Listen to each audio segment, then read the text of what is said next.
समस्त लोग की हमारा प्रणाम बाटे।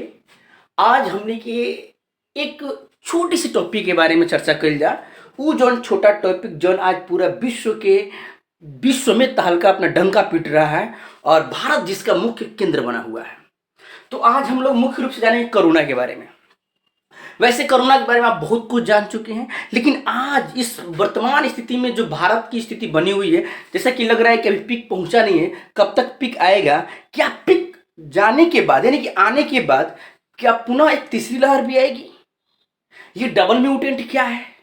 क्यों इतना खतरनाक है? ये किस प्रकार से हमारे शरीर को प्रभावित कर रहा है? इन तमाम चीज़ों को देखेंगे। क्या ये ट्रिपल म्यूटेंट भी आने वाला है? अगर वो आएगा तो क्या उसके क्या साइड इफेक्ट होगा? क्या हमारे जन पे क्या प्रभाव पड़ेगा? उसके बाद नहीं कोरोना पे अब एक और भी चर्चा चल रहा है और बहुत इसका माहौल काफ़ी गर्म है कि वैक्सीन के साइड इफेक्ट। हमने देखा है बहुत सारे लोग, हम अपने प्रेजेंटली बात कर रहे हैं, हम अपने घर की, हम खुद की बात कर रहे हैं। ये साइड इफेक्ट लेके बहुत चर्चा में बातें चल रही हैं। इन तमाम चीज़ों को देखेंगे। उसके बाद देखेंगे कि क्या बच्चों पे से क्या प्रभाव पड़ रहा है, बच्चों पे क्या इसकी असर है, वैक्सीन कहाँ तक कारगर है, मास्क कहाँ तक हमारे लिए उपयोगी है, ठीक ना। कुल जन से कितना प्रतिशत तक ये ट्रिपल म्यूटेंट या बोले तो जो तीसरी लहर है वो प्रभावित करेगी। इन तमाम चीज़ों के बारे में समझेंगे। अगर वीडियो को अच्छे से समझना चाहते हैं तो आप इसको अंत तक देखें और उससे पहले चैनल को सब्सक्राइब कर दें, लाइक करें और अपने दोस्तों में शेयर करें। तो आइए हम जो तीनों चारों जो यहाँ पर टॉपिक लिखा हुआ इन तमाम चीज़ों को लेकर चल रहे हैं। पहला टॉपिक है कोरोना का पीक। आज भारत की वर्तमान स्थिति इस प्रकार से बनी हुई है कि तमाम चीजों को कह पाना बहुत कठिन है कि पिक कब आ रहा है, कभी अप हो रहा है, कभी डाउन हो रहा है। लेकिन अनुमानतः ये चीज चल रही है लगातार। जिस प्रकार से अभी आज 1 मई से चीजें रनिंग द वे चलती आ रही हैं, जिससे स्पष्ट हो रहा है कि जो सेकेंड वीक है, सेकेंड वीक के आखिरी तक या थर्ड वीक के पहले यानी कि 15 से 20 मई के बीच आपका कोरोना का पीक आएगा, जिसमें आपको लगभग 5 लाख तक एक दिन में कोरोना के मरीज मिलेंगे। यानी आपको अपने आप को सेफ रखना है। 15 से 20 मई तक खुद को बचा के रखना है, बहुत जरूरी चीज है।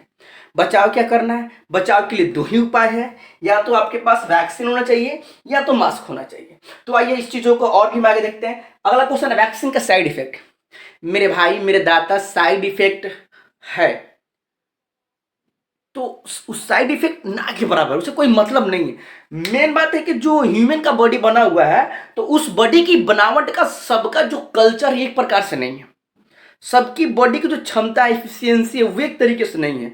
सबकी डिफरेंस टाइप की है। हाँ, हल्का सा साइड इफेक्ट में तो बुखार आ सकता है, खांसी जैसे, उसमें ज़्यादा चिंता लेने की जरूरत नहीं है। जब थोड़ा बुखार कुछ ज़्यादा हो, दर्द अगर शरीर में हो तो आप अपने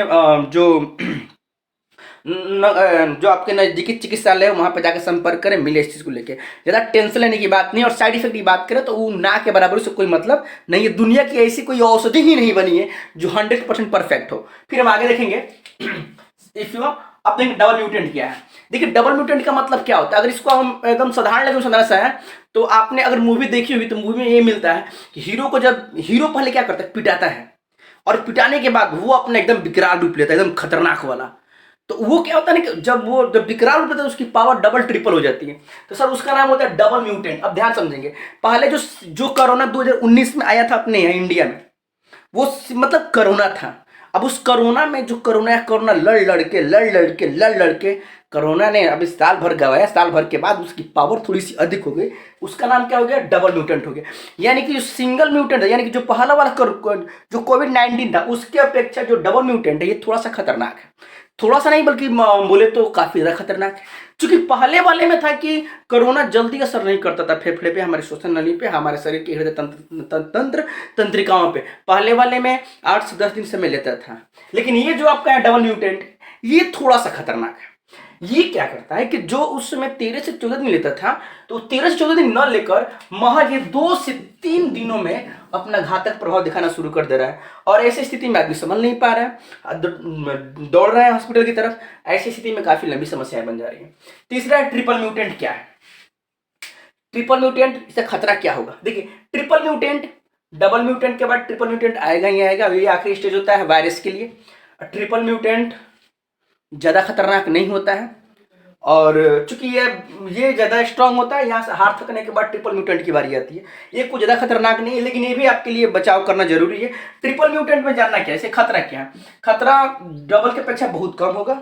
बचाव, तो इसके अंदर रिस्क लेने की आपको जरूरत नहीं है। रीजन क्या है कि जब तक ट्रिपल म्यूटेंट आएगा, ठीक है, ट्रिपल म्यूटेंट जब तक आएगा उस समय तक लगभग भारत के मैक्सिमम लोगों का, यानी अभी तो लगभग 15 से 20% लोगों को ही क्या लग पाया है, वैक्सीन लग पाया है। एक बहुत बड़ी आबादी बाकी है। ट्रिपल म्यूटेंट आने में हमको लग रहा है कि ठीक 22 का वही फरवरी मार्च महीना वाला जो स्थिति है वही आएगा।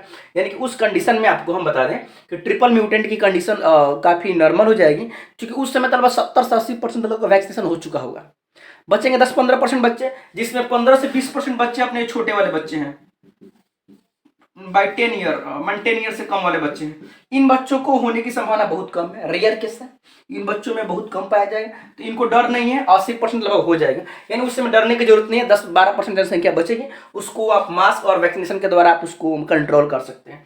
अब तीसरी लहर क्या है सर? पहली बार जब उधर दिसंबर में 2019 दिसंबर में स्टार्टिंग हुआ तो पहली लहर का सामना हम लोग किए थे